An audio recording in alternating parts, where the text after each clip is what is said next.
کچھ کر نہیں سکتے. مجلس ان کو باضابطہ جیسے زبانی اعتبار سے تیار کرتی ہے, کتابیں بھی فراہم کر کے اور ان کو ختم نبوت کے کام کے لیے تیار کرتی ہے. یہ پہلی مجلس ایسی ہے آپ کے بنگلور میں. آپ کے بنگلور میں پہلی مرتبہ نہیں آیا ہوں, آپ بھول جائیے گا. آپ کے بنگلور میں 1993 سے آ رہا ہوں. کب سے آ رہا ہوں میں؟ 1993 سے آ رہا ہوں. اور یہاں کی جو تاریخ میں بتا دوں گا شاید ہی کوئی ہوگا بتانے والا اس موضوع پر. میرے ایک بیانات نہیں, لال مسجد کے در و دیوار گواہ ہیں کتنے بیانات ہوئے ہیں. بے شمار محلے یہاں کے ہیں جو گواہی دیں گے میرے کتنے بیانات ہوئے.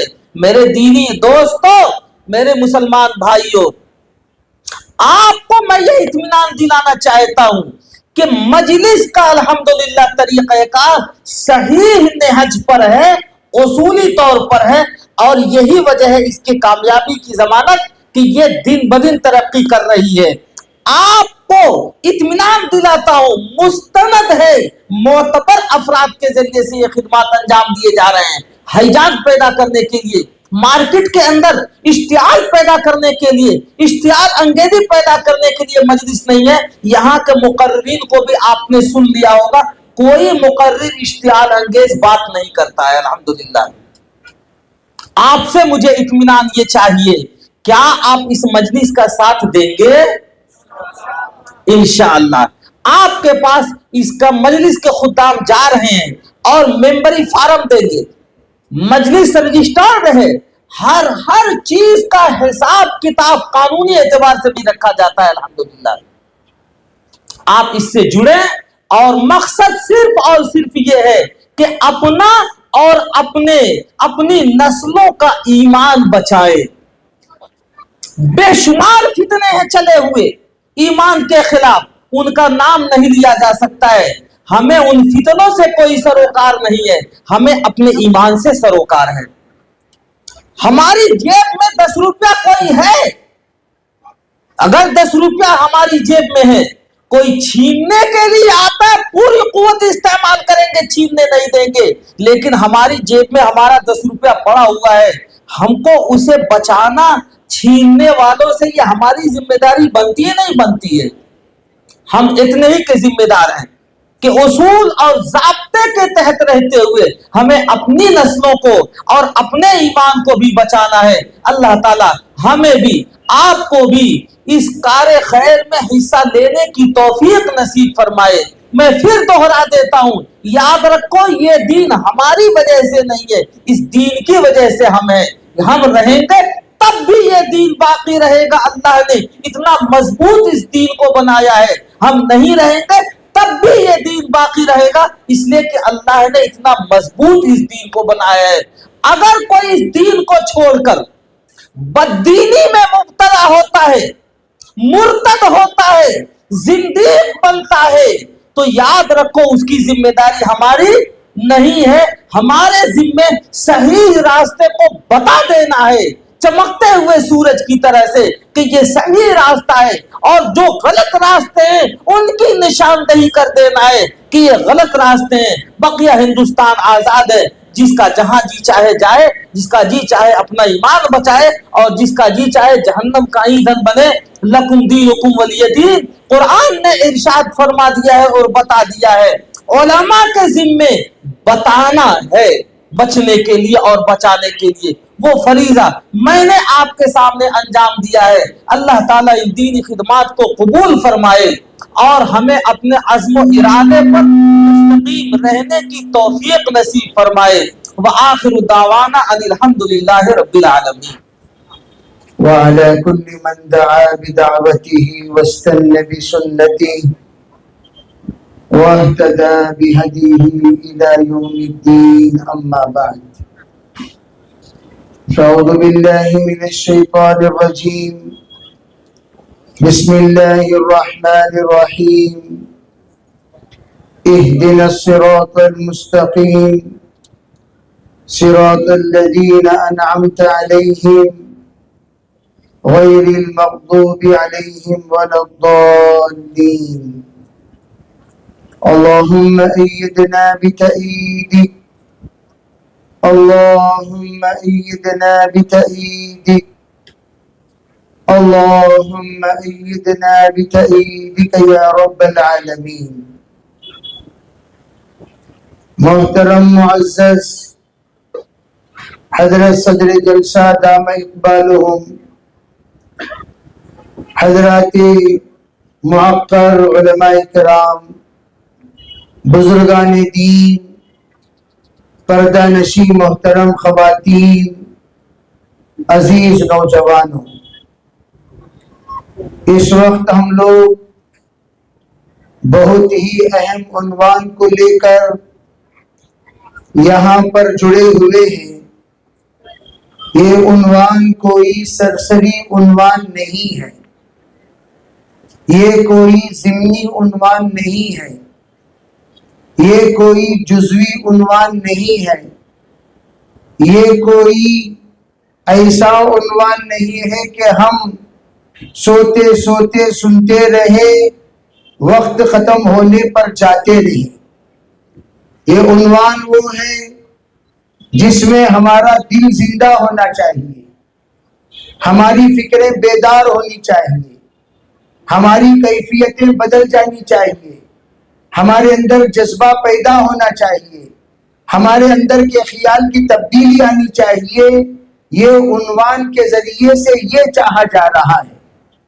اگر ہم لوگ اس وقت میں یہ عزم مصمم کر لیں کہ سب سے پہلی بات جس بات کو ہمیں سمجھایا جا رہا ہے وہ بات ہم بڑے توجہ کے ساتھ سمجھ گئے، پھر اس کے بعد ان تمام فتنے کی سرکوبی کے لیے بڑے بڑے اکابر علماء کرام کو زحمت دینے کی ضرورت نہیں ہے۔ سال میں ایک مرتبہ ترغیبی طور پر، تشکیلی طور پر، کارگزاری کے طور پر ہمارا جڑنا ہو جائے گا اور سال بھر ہم لوگ انشاءاللہ کام کرنے والے بن جائیں گے۔ اور جب تک کام کرنے والے کھڑے نہیں ہوں گے کام نہیں ہوگا۔ اور میں تو صاف یہ بات آج آپ حضرات کے سامنے کہنا چاہوں گا، جب سے ہم لوگوں کی محنت کم ہوئی، ہم لوگوں کے گشت کم ہوئے، ہم لوگوں کا گھر گھر ملاقات کرنا کم ہو گیا، فرد فرد ملاقات کرنا کم ہو گیا، فتنے دن بدن بڑھنا شروع ہو گئے۔ آپ جائزہ لے لیجئے، ہر جگہ پر جائیے، جائزہ لیجئے، اور جا کر آپ جس وقت جائزہ لیں گے تو پتہ چلے گا ہماری کاہلی کی وجہ سے یہ تمام فتنے اٹھے ہیں، ہماری سستی کی وجہ سے تمام فتنے اٹھے ہیں، ہماری سوماری پن کی وجہ سے تمام فتنے اٹھے ہیں، ہمارے وہ مستی کی وجہ سے تمام فتنے اٹھے ہیں، اور ہم لوگوں کے خواہ مطمئن ہو جانے کی وجہ سے یہ تمام فتنے اٹھے ہیں۔ اس وقت جہاں جہاں فتنے ہیں وہاں کہاں ہیں وہ فتنے وہاں ہیں مسجد کے بالکل پاس میں۔ ابھی چند مہینوں سے ہم لوگوں کا شکیلیوں کے پیچھے بھی جانا ہو رہا ہے، اور گوہریوں کے پیچھے بھی جانا ہو رہا ہے، اور دیگر تمام افراد کے پیچھے۔ حیرت کی بات یہ ہے مسجد کے پاس میں شکیلیوں کا اڈا، مسجد کے پاس میں گوہریوں کا اڈا، مسجد کے پاس میں شکیلیوں کا گشت ہو رہا ہے۔ وجہ اس کی کیا ہے؟ ہماری نگرانی ختم ہو گئی، ہم اب بیدار نہیں ہیں۔ کوئی آیا تو کیا ہوا، گیا تو کیا ہوا، بتایا تو کیا ہوا، ہنسا تو کیا ہوا، کھسا تو کیا ہوا، آنے والے کو آنے دو، جانے والے کو جانے دو۔ ایسے بے حس انسان ہو گئے ہیں ہم، ہمارے گھر کے اندر غیر آ رہا ہے اور ہماری عورتوں کی عزت لوٹ رہا ہے۔ بے غیرت ہے وہ، بے شرم ہے وہ، جو ان تمام حالات کو دیکھ کر اس کے اندر غیرت بیدار نہ ہو، ہمت بیدار نہ ہو، طاقت بیدار نہ ہو، قوت بیدار نہ ہو، اسے بے حیا کہیں گے، بے شرم کہیں گے، بھاڑو کہیں گے۔ اسی طرح کا حال ہمارا، محلہ ہمارا، مسجد ہماری، خطیب ہمارے، امام ہمارے، داعی دعوت کا کام کرنے والے ہمارے، اس اتنے تمام ہونے کے باوجود، میجارٹی ہماری ہونے کے باوجود، بالکل ایک آدھ انسان آ کر ہمارے محلوں میں گشت کر رہے ہیں۔ کیوں کر رہے ہیں؟ کس لیے کر رہے ہیں؟ کس وجہ سے کر رہے ہیں؟ ایک بات ختم نبوت کے مسئلے کو سمجھنے کے لیے اتنی بات کافی ہے، آسانی کے ساتھ سمجھو۔ میں ہمیشہ کلم الناس علی قدر عقولہم وانزل الناس منازلہم، جتنی بات آپ کو سمجھ میں آ رہی ہے آسانی کے ساتھ اتنی ہی بات آپ کو سمجھانے کی کوشش کروں گا۔ پہلی بات، ہم ایک انسان کے، ایک ماں باپ کے ہیں، تو ہم لوگ کیا کہتے ہیں؟ الحمدللہ ہم ثابت النسب ہیں۔ ہماری ماں کون ہے ہم جانتے ہیں، ہمارا باپ کون ہے ہم جانتے ہیں۔ اگر کوئی کہے کسی کے سلسلے میں کہ دو کی طرف منسوخ کرتے ہوئے تمہارے کتنے باپ ہیں، تو ہماری غیرت بیدار ہوتی کہ نہیں ہوتی؟ ہم غصے میں آتے کہ نہیں آتے؟ ہمارے اندر تیش آ کر ہم لوگ اس کو تھپڑ ماریں گے، جوتا ماریں گے، اور ہم اس کے ساتھ کیا کریں گے ہمیں خود پتہ نہیں چلے گا۔ صرف اس نے ہمارے نسب کے ساتھ، اس نے ہماری نسبت کے ساتھ دو باپ کو جوڑ دیا، تو اس کو ہم برداشت کرنے کو تیار نہیں ہیں۔ آج ہم ذرا دیکھیں، قبلے کو کوئی دو قبلہ بنا رہا ہے، کیا ہم اس کو برداشت کر لیں گے؟ کتاب کو کوئی دو کتاب بنا رہا ہے، کیا ہم اس کو برداشت کر لیں گے؟ نبی کو کوئی دو نبی بنا رہا ہے، کیا ہم اس کو برداشت کر لیں گے؟ اگر کوئی مہدی کو دو مہدی، تین مہدی، چار مہدی، پانچ مہدی بنا رہا ہے، کیا ہم اس کو برداشت کر لیں گے؟ اسی لیے شارٹیسٹ طریقے سے سمجھنے کے لیے اتنی بات کافی ہے۔ ایک کو ماننے والا مسلمان ہے، دو کو ماننے والا غیر ہے۔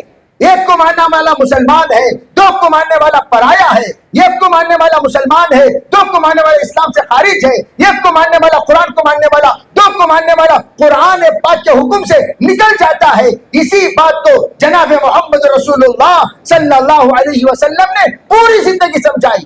اسی لیے کہا ہم ایک قبلے کو ماننے والے، ایک اللہ کو ماننے والے، ایک کعبہ کو ماننے والے، ایک کتاب کو ماننے والے، ایک نبی کو ماننے والے۔ کتاب بھی توجہ سے سمجھو، آسمانی کتاب اگر ہمارے پاس موجود ہے، تورات کی شکل میں، انجیل کی شکل میں، زبور کی شکل میں، تب بھی ہم اس کی تلاوت نہیں کریں گے، اس کی باتوں کو بیان نہیں کریں گے۔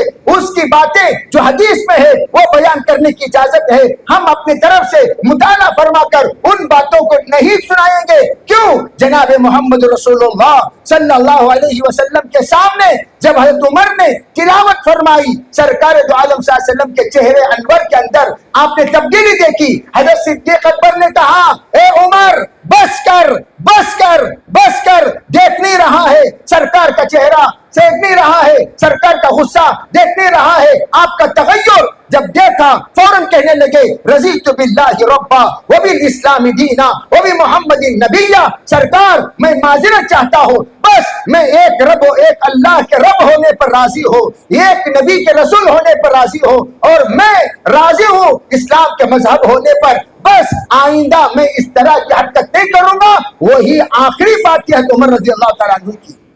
لیکن آج ہم لوگ ایسے بے حیا، ایسے بے شرم، ایسے بے غیرت، ہمارے سامنے ایسے لوگ دندناتے پھرتے ہیں، اور ہم آرام سے ابھی ایک ویڈیو حضرت والا کے علم میں لانے کے لیے بتا رہا ہوں۔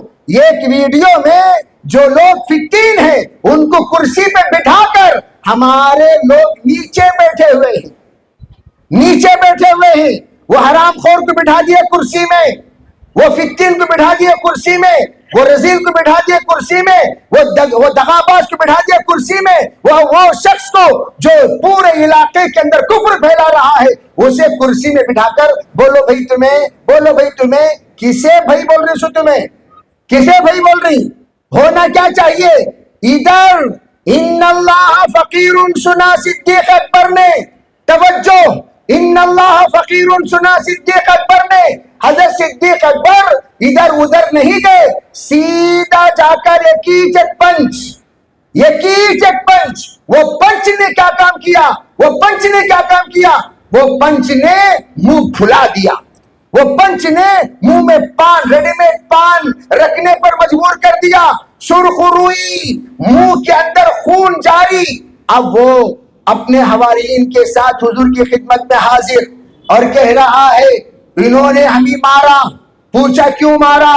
فرمایا حضور اس نے اللہ کو فقیر کہا اس لیے مارا، اور کہا نحن اغنیا، کہا بتاؤ صدیق تمہارے پاس دلیل ہو تو پیش کرو. کہا میرے پاس دلیل نہیں, میرے پاس کوئی گواہ نہیں ہے, کوئی گواہ نہیں ہے. اور یہ تو جھوٹوں کی جماعت تھی. آؤ بولو بھائی تمہارے پاس کوئی گواہ ہے تو بولو.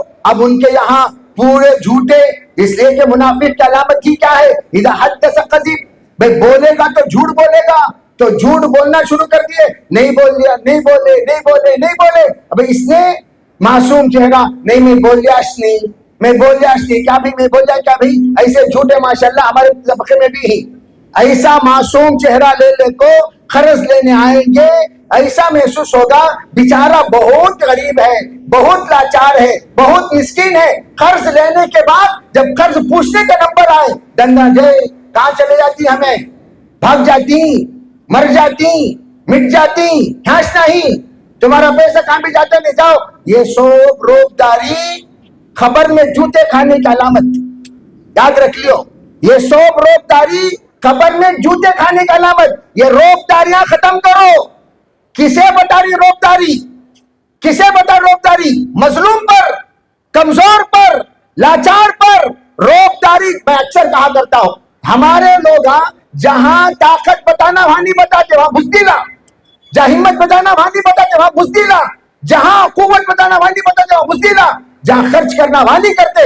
اب حضرت بولے 10 روپے, 100 روپے, 50 روپے کی تھوکنے پھونکنے میں ہزاروں روپے, ممبر بننے میں 10 روپے, تھوکنے پھونکنے میں ہزاروں روپے. جس وقت میں گیا تھا باگل کوٹ, یہ ایک صاحب کہنے لگے ہمارے نوجوان خالی تھوکنے میں مختلف غلاظت کھا کر تھوکنے میں, وہ لوگ ماہانہ 12,000 روپے خرچ کرتے ہیں خالی تھوکنے میں. اب تھوکنے والے کتنا خرچ کرتے ہیں دیکھو, پاکٹاں کا ریٹ دیکھو, تھوکنے کا ایٹما کا ریٹ دیکھو, کتنا تھوکنے میں کتنا پھونکنے میں ہم لوگ خرچ کرتے ہیں. لیکن جب اللہ کے رسول علیہ السلام کی ناموس رسالت کے تحفظ کا نمبر آیا, 100 روپے شرم نہیں آتی, 200 روپے شرم نہیں آتی. اللہ کے بندو, جہاں پر خرچ کرنے پر شفاعت واجب ہو, جہاں خرچ کرنے پر تمہاری نسلیں تباہ ہونے سے بچ جائے, جہاں خرچ کرنے پر قبر میں آپ کو اللہ کے رسول علیہ السلام کا چہرے انور کو دیکھ کر نام بتانا آسان ہو, وہاں خرچ دل کھول کر کیا کرو, بے حساب کیا کرو, حساب مت رکھا کرو کتنا خرچ کر رہا ہو, کہاں خرچ کر رہا ہو. میرے عزیز بھائیوں, بس اتنا میں کہنا چاہتا ہوں, غیرت کے ساتھ آپ حضرات کو یہاں سے اٹھنا ہے کہ محنت کرنا ہے, کوشش کرنا ہے. ابھی رائے چور میں حضرت محتمیم صاحب تشریف لائے تھے, وہاں بھی میں بتایا بار بار دیوبند سے, بار بار دلی سے, بار بار بنگلور سے دیگر علماء کرام آئیں گے نہیں, بلکہ آپ لوگوں کو کھڑا ہونا پڑے گا, آپ لوگوں کو کھڑا ہونا پڑے گا. آپ جب کھڑے ہوں گے تب انشاءاللہ کام ہوگا. علماء رہبر ہوں گے, علماء رہنما ہوں گے, علماء ساتھ رہیں گے, علماء ترجمان ہوں گے, علماء ہمارے ساتھ ہر جگہ پر ہوں گے, لیکن ساتھ میں علماء کے ہاتھ پر ہم لوگوں کو بننا پڑے گا. اس لیے میں آپ سب سے آج گزارش کرتا ہوں, یہ نیت کرو خالی مجمع جڑ گیا, اٹھ کر پیجامہ جھٹک لے کو چلا گیا, کام ہمارا مکمل نہیں ہوا. بعض لوگ خالی زیارت کرنے آتی, سو دیوبند سے حضرت آ رہی نا, کیسے ہی انہوں, وہ حضرت آ رہی انہوں, کیسے ہی یہ حضرت آ رہی. کیا زیارت کرنے واسطے کعبۃ اللہ کا جہن میں, کعبۃ اللہ میں خالی زیارت کرنے جا رہی, سو زیارت کر کر جانا نہیں ہے, یہاں سے دلوں میں کچھ عزائم کو لے کر جانا ہے, کچھ ارادوں کو لے کر جانا ہے, کچھ جذبات کے ساتھ جانا ہے, کچھ خیال کے ساتھ جانا ہے, کچھ قربانی دینے کی نیت کے ساتھ جانا ہے. سب کریں گے انشاءاللہ, انشاءاللہ میں دم نہیں کرو گے. اور جتنے تحفظ ختم نبوت, عصمت صحابہ, جان ابو بکر صدیق رضی اللہ تعالیٰ, شان حضرت عمر رضی اللہ تعالیٰ, شان عثمان رضی اللہ تعالیٰ, شان علی رضی اللہ تعالیٰ, شان امیر معاویہ رضی اللہ تعالیٰ. تحفظ ختم نبوت. ماشاءاللہ ماشاءاللہ. میرے 2 منٹ چلے گئے, 20 منٹ پہ 2 منٹ میرا چلے گیا. انہوں زندہ باد نعرہ لگانا, میرے 2 منٹ قبضہ ہو جانا. سنو, میں یہ کہہ رہا تھا کہ ہم لوگوں کو زندہ ہونا ہے. کہو انشاءاللہ. کہتے ہاتھا کا 2 چوٹری نہ کیا قصہ, ہاتھا نہیں کیا, ارے ہاتھا ہی نہیں بھائی. ماشاءاللہ, ہاتھا اٹھا کو ہاتھا مت دیا کرو. کہو انشاءاللہ. ہاتھا اٹھانا, مین وقت میں ہاتھ دے دینا, یہ نہیں. جب جب ختم نبوت کے عنوان پر جہاں جہاں پر سفر کے لیے بلایا جائے گا آؤ گے؟ جہاں جہاں گشت کے لیے بلایا جائے گا آؤ گے؟ جہاں جہاں اکٹھا ہونے کو بلایا جائے گا آؤ گے؟ جہاں جہاں قانونی کارروائی کرنے کو بلایا جائے گا آؤ گے؟ جہاں جہاں ممبر سازی کو بلایا جائے گا آؤ گے؟ یہی ہے اصل, یہی ہے اصل. اسی پر ایمان پر خاتمہ ہوگا. اس لیے میں ساتھیوں کو کہا کرتا ہوں, یہ عمارت دیکھو, اللہ کے رسول علیہ السلام نے عمارت کی مثال دے کر کہی. ایک اینٹ, ارے بھائی وہ اینٹ کو خالی ہے, ہر ایک آنے جانے والا دیکھ کر پوچھ رہا ہے. آپ نے کیا فرمایا؟ وہ اینٹ جو خالی, جس جگہ جو جگہ خالی تھی, ہر آنے جانے والا زائر, ارے بھی وہ اینٹ کیوں خالی, وہ اینٹ کی جگہ کیوں خالی ہے؟ اس اینٹ کو جگہ میں نے آ کر پر کر دی. اب تمام نبوت کی عمارت مکمل. آپ خاتم بھی ہیں, خاتم بھی ہیں, تفصیلات کے لیے وقت میں گنجائش نہیں. آپ خاتم بھی ہیں, خاتم بھی ہیں, آپ نبی اول بھی ہیں, آپ کے ظہور کے اعتبار سے نبی آخر ہیں, ظہور کے اعتبار سے آپ کا وجود, وجود نبوت نبی اول کے اعتبار سے, ظہور نبوت نبی آخر ہونے کے اعتبار سے. میرے عزیز بھائیوں, آپ کی نبوت بالاستعاب, آپ کی ختم نبوت کی برکت سے وراثت علماء کو ملی, وراثت علماء کو ملی. اسی لیے کیا کہا گیا؟ العلماء ورثۃ الانبیاء. یہاں سے قریب سے ایک جگہ سے فون آیا مجھے کل یا پرسوں, وقت وہ آ کر میں نے کہا بھائی میں حضرت بول رہا ہوں. وہ کیا کہہ رہا تھا؟ خبث والخبائث. وہ یہ کہہ رہا تھا تمہیں مجھے پڑھائے تو حضرت, نہیں پڑھائے تو حضرت نہیں. ارے اللہ کے بندو سنو, جتنے علماء ہیں ان علماء کی قدر کرنے کا شریعت میں حکم ہے. حضور نے حکم دیا, من لم یرحم صغیرنا ولم یعقر کبیرنا ولم یبجل علماءنا لیس منا. اگر تم حضرت پڑھائے یا نہ پڑھائے, اگر ان لوگوں کی عزت نہیں کرو گے, توہین کرو گے. حضرت الیاس رحمت اللہ علیہ نے یہی فرمایا تھا, کیا قرآن پھٹ جائے کیا تم عزت نہیں کرتے؟ کہا جی کرتے ہیں. فرمایا اسی طرح علماء کرام چاہے چھوٹے ہو یا بڑے ہو, قابل قدر ہو یا نہ ہو, آپ لوگوں کی عزت کرنا فرض ہے. ہر حال میں علماء کی عزت آپ کریں گے. یہ حکم حضرت مولانا الیاس صاحب رحمۃ اللہ علیہ نے فرمایا. اس لیے میں عرض کرنا چاہتا ہوں, اب وہ جگہ جب مکمل ہو گئی, ایک آدمی کارپینٹر اندر آ رہا ہے. مسجد کے ذمہ دار آپ پوچھے کہیں کچھ آ رہی نہیں, ذرا ٹھوکنا.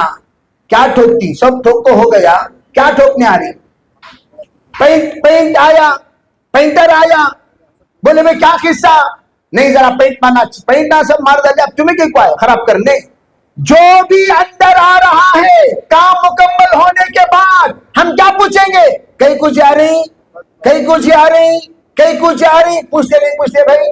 اسی طرح حرام خوراں آ رہی ہیں نبی کے شکل میں, نبی جھوٹے نبی کے دعوے دار. شکیل بن حنیف کے شکل میں کوئی حرام خور آیا, یا گوہر شاہی کے شکل میں کوئی آیا, کوئی صدیق دیندار انجمن کے شکل میں کوئی آیا, دیگر مختلف فتنے. ان تمام خبیثوں کی تفصیلی بات باقاعدہ آپ کے علماء کرام آپ کے سامنے فرما چکے ہیں. جب آ رہا ہے اس سے پوچھیں گے کیوں آ رہا ہے. جب دین مکمل ہو گیا, الیوم اکملت لکم دینکم اتممت علیکم نعمتی ورضیت لکم الاسلام دینا. اللہ نے کہہ دیا دین مکمل ہو گیا, دین مکمل ہو گیا. اور دین کا نصاب مکمل کرنے کے لیے نبی آخر الزماں, امام الانبیاء, سید المرسلین, سرکار دو عالم صلی اللہ علیہ وسلم کو اللہ نے بھیج کر تمام انبیاء کا پڑھایا ہوا سبق کا نصاب جو رہ گیا تھا باقی، ان تمام کو آپ علیہ السلام نے مکمل کر دیا. بعثت معلما لاتمم مکارم الاخلاق، میں معلم بن کر آیا ہوں تاکہ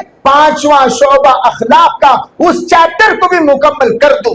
چنانچہ حضور علیہ السلام نے مکمل کر دیا. اب مکمل کرنے کے بعد کوئی آ رہا ہے تو اسے پوچھے کہیں کچھ آئے تمہیں، کہیں کو آئے تمہیں. جب بلڈنگ مکمل ہو گئی اندر آنے والے کو جیسا ہم کہتے کیا ارادہ ہے، کہیں کو آ رہے اندر. اسی طرح کوئی دعوے دار آ رہا ہے، اس سے پوچھیں گے کیوں آیا. اب دین کا نہ ایمانیات میں کوئی جگہ ہے، نہ عبادات میں کوئی جگہ ہے، معاملات میں کوئی جگہ ہے، معاشرے میں کوئی جگہ ہے. اخلاقیات کی تکمیل جب ہو چکے ہیں، تو کیوں آیا؟ اس کا جواب اس کے پاس کچھ نہیں ہے. آخری جواب ٹھکا لینے آیا. میں جو آیا ٹھکا لینے آیا.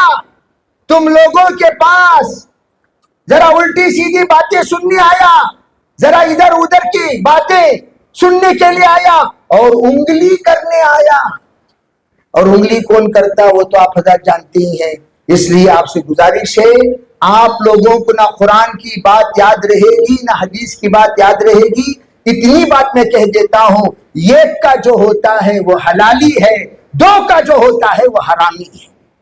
بولو، ایک کا جو ہوتا ہے وہ، دو کا جو ہوتا ہے وہ. اسی طرح ایک کو ماننے والا ایمان والا مسلمان، دو کو ماننے والا خارج از اسلام ہے، خارج از قرآن ہے، خارج از ایمان ہے، اس کو ہم اسلام میں کوئی جگہ نہیں دیں گے. وآخر دعوانا الحمدللہ رب العالمین. صدق اللہ مولانا العظیم.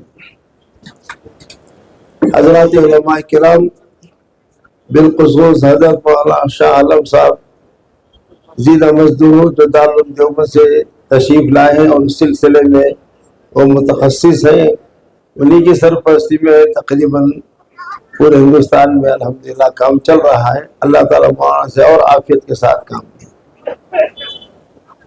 اور پھر اسٹیج پر تشریف فرما دیگر حضرات اور معزز سامعین اور قابل احترام خواتین، یہ موضوع بہت سلگتا ہوا موضوع ہے. اگرچہ کہ سب مسلمانوں کو تقریباً معلوم ہے کہ ہمارے نبی علیہ السلام سب سے آخری نبی ہیں، آپ کے بعد کوئی نیا نبی آنے والا نہیں ہے. مگر کہیں کہیں کچھ دجال گھس آتے ہیں جن کی وجہ سے بعض مسلمانوں کا ذہن خراب ہوتا ہے، جس کی وجہ سے یہ مجلسیں اور یہ محفلیں منعقد ہوتی ہیں اور تذکیر اور یاد دہانی سے کام لیا جاتا ہے. کسی نہیں معلوم کہ ہمارے نبی علیہ السلام سب سے پہلے نبی ہیں اور آخری نبی بھی ہیں. آپ سید الاولین والآخرین ہیں، آپ امام الانبیاء ہیں، آپ رحمت للعالمین ہیں، آپ سید اولاد آدم ہیں، آپ پہلے شافع ہیں، پہلے مشفع ہیں، اور آپ خاتم النبیین ہیں. سب کو معلوم ہے. بلکہ نبی علیہ السلام کی وجہ سے دوسرے انبیاء کی نبوت پر مہر لگی اور سیل لگی، ان کی نبوت چمکی ہے. اور ہمارے نبی علیہ السلام کو اللہ تعالیٰ نے آخر میں بھیجا، لیکن مرتبے میں آپ سب سے پہلے ہیں. تشریف لانے میں سب سے آخر ہے، مرتبے میں سب سے پہلے ہیں. یہ ہر مسلمان کو معلوم ہے. جو اس میں شک کرتا ہے وہ مسلمان ہی نہیں ہے. اللہ تعالیٰ جزائے خیر عطا فرمائے ان حضرات کو جو روز و شب اس سلسلے میں کام کرتے ہیں. بنگلور میں الیاس نگر جیسے علاقے میں یا جہاں مسلمان رہتے ہیں، کچھ شدھ بدھ رکھتے ہیں، کچھ ہوش و حواس ہے، دین کا فہم رکھتے ہیں، دینی بصیرت حاصل ہے، وہاں یہ کام کرنا پھر بھی بہت آسان ہے. ان علاقوں میں جہاں جہالت عام ہے، ان کو نہیں معلوم ایمان کیا ہے، کتاب کیا ہے، شریعت کیا ہے، جہالت کیا ہے، سنت کیا ہے، بدعت کیا ہے، شرک کیا ہے، توحید کیا ہے، اور منافقت کیا ہے، اخلاص کیا ہے، کفر کیا ہے، ایمان کیا ہے، جن کو نہیں معلوم، اور کفر کے حدود کیا ہے، اسلام کے حدود کیا ہے، نبیوں کی نبوت کا مطلب کیا ہوتا ہے، رسولوں کی رسالت کیا چیز ہوتی ہے، اور اصل جو انبیاء ہوتے ہیں کیا مشن ہوتا ہے، اور جھوٹے مدعی نبوت وہ کیا چاہتے ہیں. یہ سب باتیں ایک ایسے علاقے میں جہاں دینی علم رکھنے والے بہت کم یا بالکل نہیں ہوتے، وہاں مشکل ہوتا ہے. تو یہ وہ حضرات الحمدللہ جو یہاں اس وقت آپ کے سامنے نظر آ رہے ہیں، یہ ہندوستان کے چپے چپے میں، گوشے گوشے میں جاتے ہیں، شہر شہر، قصبہ قصبہ اور دیہات دیہات، بلکہ دیہاتوں کی گلیوں میں بھی جاتے ہیں، اور اللہ تعالیٰ کی بڑائی کا، حضور کی رسالت کا اور آپ کے ختم نبوت کا اعلان کرتے ہیں۔ اور اس سلسلے میں جو آفتیں، جو مصائب، جو دشواریاں، جو مشکلات ان کو پیش آتی، اس کا سامنا کرتے ہیں محض اللہ کو راضی کرنے کے لیے، اور آخرت میں رسول پاک صلی اللہ علیہ وسلم کو منہ دکھانے کے لائق بنانے کے لیے۔ تو یہ کام سراسر دینی کام ہے، بہت اہم کام ہے، اس لیے کہ اس کا تعلق ایمان سے، عقیدوں سے ہے، اور ایمانی اگر مجروح ہو جائے تو باقی اعمال کا کوئی حساب نہیں۔ ایک آدمی سارے اعمال کرے جو اسلام سے ثابت ہیں، لیکن اللہ کو ایک نہ مانے تو اب اس کے ایمان کا کیا مطلب ہے؟ اسی طرح ایک آدمی سارے عقائد کو تسلیم کر جو حق ہے، مگر بعض بادل موت کو نہ مانے تو کیا مسلمان ہے؟ اسی طرح ایک مسلمان سب باتوں کو تسلیم کرتا ہے، سارے عقیدوں کا قائل ہے، مگر فرشتوں کو نہیں مانتا، کتابوں کو نہیں مانتا، اور موت کے بعد اللہ تعالیٰ کی طرف جو سوالات ہوتے، جو قبر میں عذاب ہوتا اسے نہیں مانتا، جنت کو نہیں مانتا، جہنم کو نہیں مانتا، پلسرات کو نہیں مانتا، میزان کو نہیں مانتا، تو ایسے مسلمان کے ایمان کا کوئی مطلب ہی نہیں ہے۔ اور یاد رکھیں، اعمال کا درجہ دوسرا ہے، ایمان کا درجہ پہلا ہے۔ اسی لیے جہاں بھی اعمال صالحہ کا ذکر ہوا، ایمان کے بعد ہی ہوا ہے۔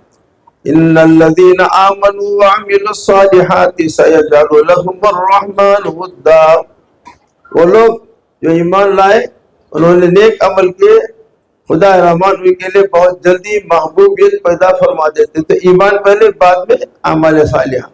ان الذين امنوا وعملوا الصالحات انا لا نضيع اجر من احسن عملا، بے شک جو لوگ ایمان والے ہیں اور اعمال صالحہ کرتے ہیں، یقیناً ہم ان لوگوں کا عمل ضائع نہیں کرتے جو اس نے عمل کرتا ہے۔ تو یہاں بھی ایمان پہلے اور اعمال بعد میں۔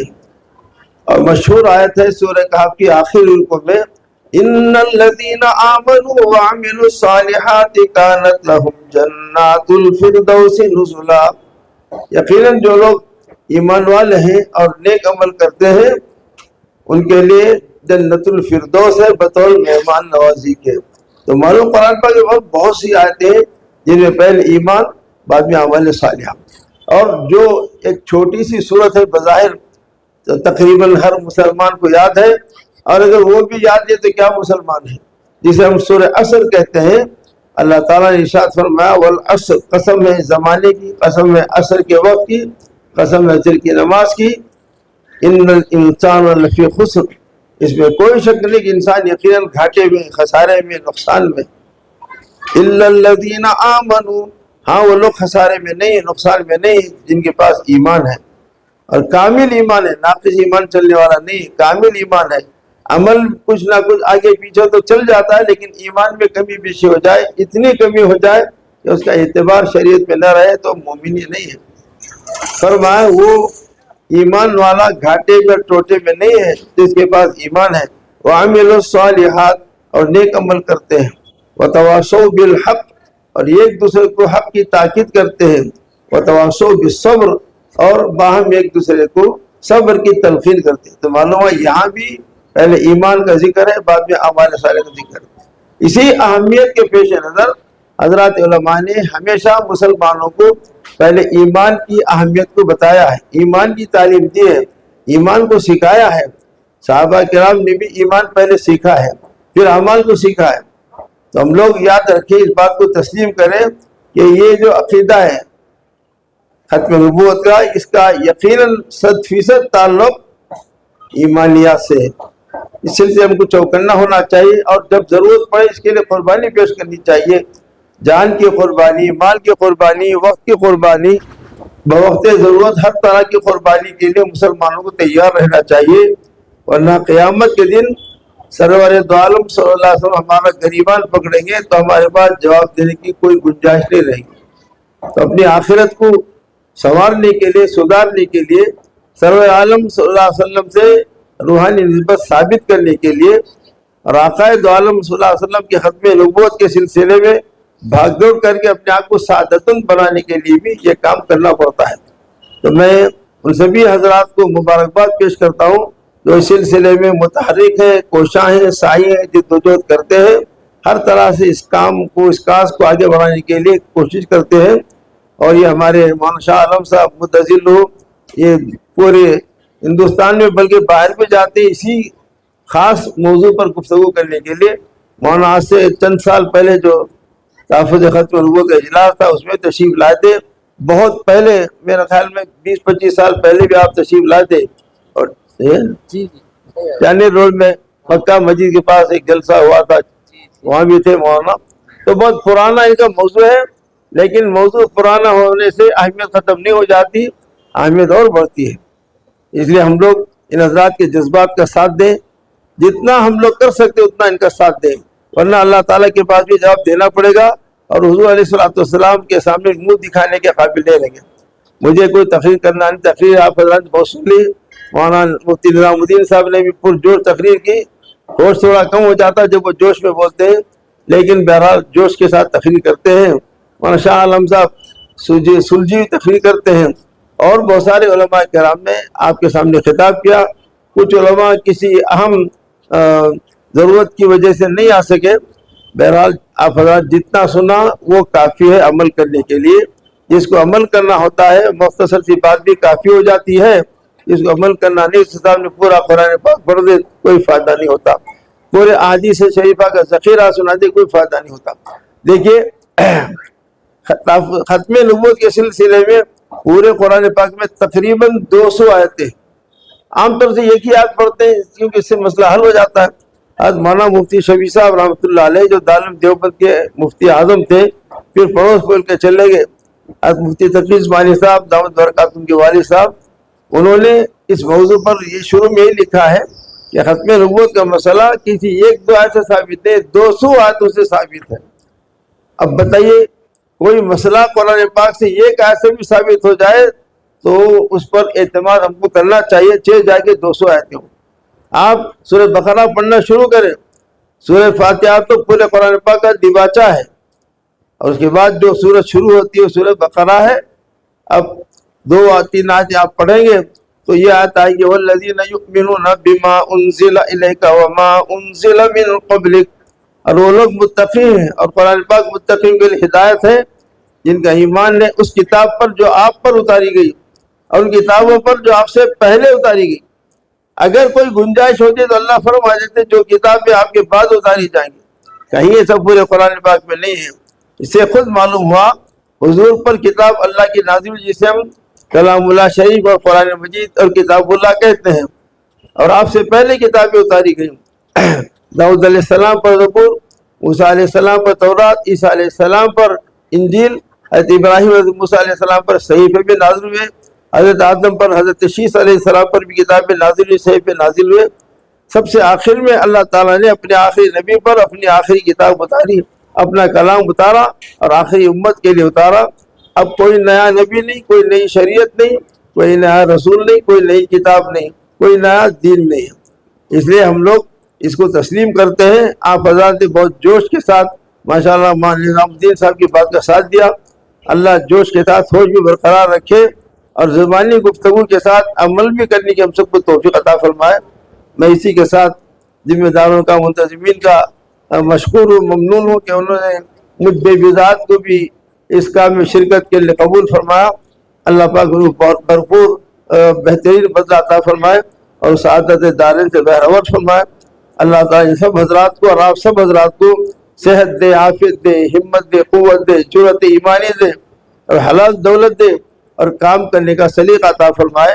اللہ پاک ہم سب سے آخری دم تک نصرت دین اور خدمت دین کا کام لے.